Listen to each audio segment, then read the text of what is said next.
Hi guys, it's me, Justine. This is my week 10 post-op gastric bypass RNY video. I'm sorry my week 9 took so long to load. I actually had to upload it at a crappier setting, so I'm sorry if it was a little wonky. I don't know what the deal was. I've had such a problem uploading my videos.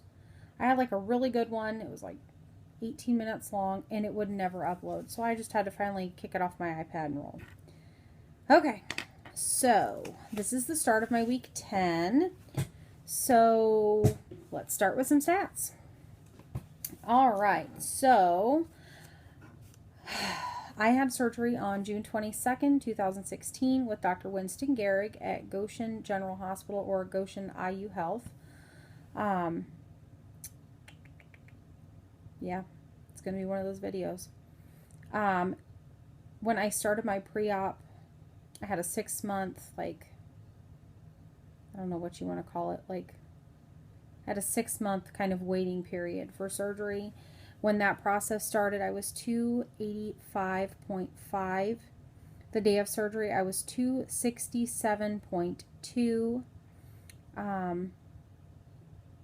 And today, I am 226.8. So, since December, I've lost 58.7 pounds, and since the day of surgery, I have lost 40.4 pounds. From week 9 to 10, I lost a total of 3.4 pounds, and overall for August, I lost 12.6 pounds. So, that's an average of a little over 2.5 pounds a week. For the most part, looking at stuff, it looks like my week 6, I lost a couple pounds, about 3. This past week, I lost almost 4.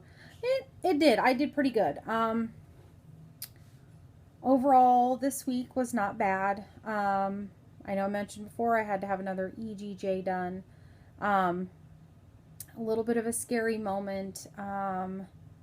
Monday, I was at work and I sat down to have lunch with everybody and I got a piece of food stuck. Well, it kind of freaked me out because, no amount of throwing up was making this go away. So I kept throwing up and I kept throwing up and I kept throwing up. Sorry if this is a little gross to you, but I'm being honest right now. So I kept throwing up. Excuse me, I'm exhausted. So anyway, I kept throwing up. It went on for about an hour. And finally, I was throwing up. It was so deep. It wasn't just food getting stuck. I knew there was something going on. So I was freaking out thinking I had another stricture again. Well, no sooner was I thinking that, I coughed up, threw up, a blood clot, no shit, the size of a baseball. My stomach isn't even the size of a baseball. So I freaked out, went in my boss's office, called my bariatric center. She tried to get a hold of the surgeon. He was in surgery. The nurse practitioner was out. So she's like, you need to go to the emergency room. So I get to the emergency room and they're like, okay, we're not familiar totally with bariatric patients, but Dr. Gehrig was there. And in between surgeries, I guess he didn't have a whole lot of time, but he was still corresponding with the ER doctor, which was really nice.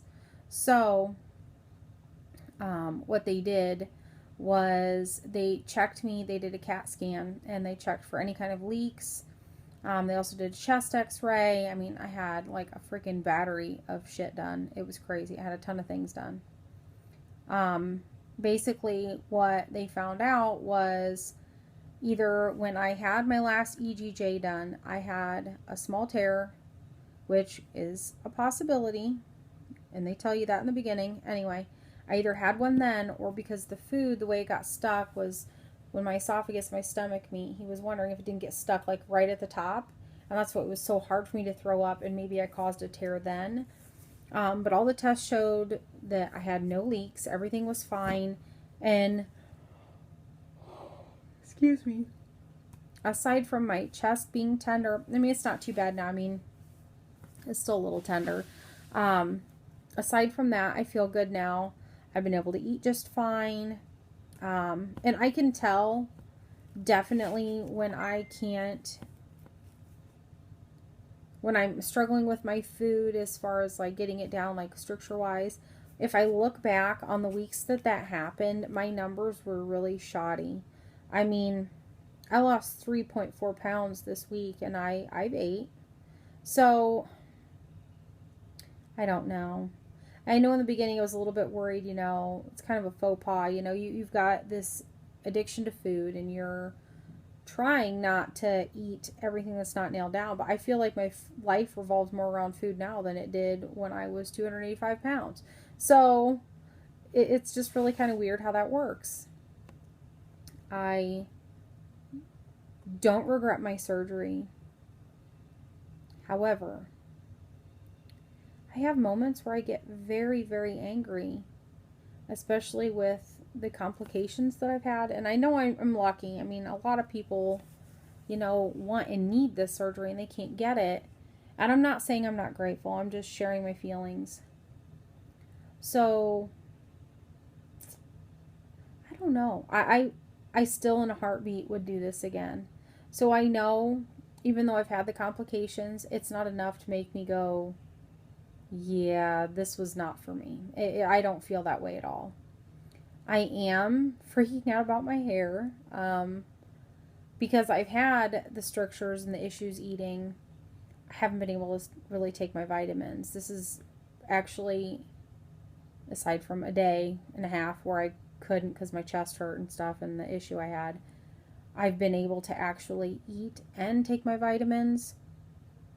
So I'm hoping that will help my hair because I started taking biotin when they said I could.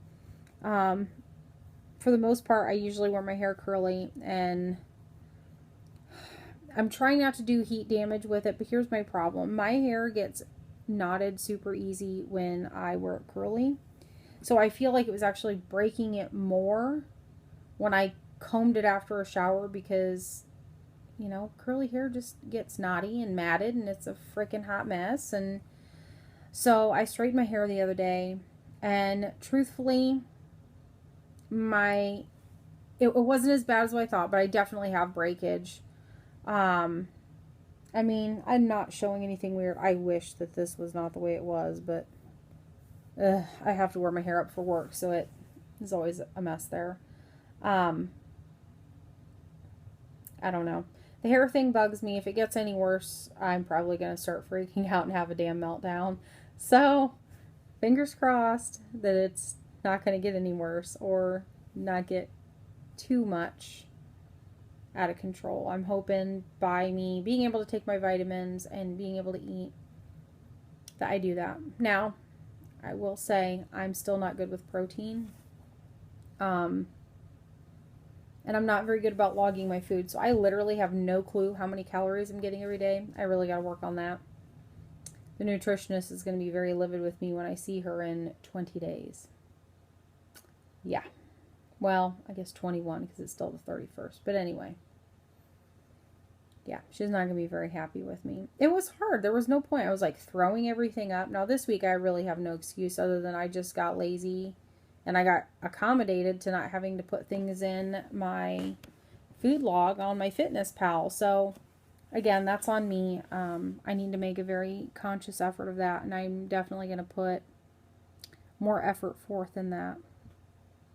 So that's my goal this week. I'm going to be more accountable with my Fitness Pal and really, really make sure I'm doing my due diligence with protein.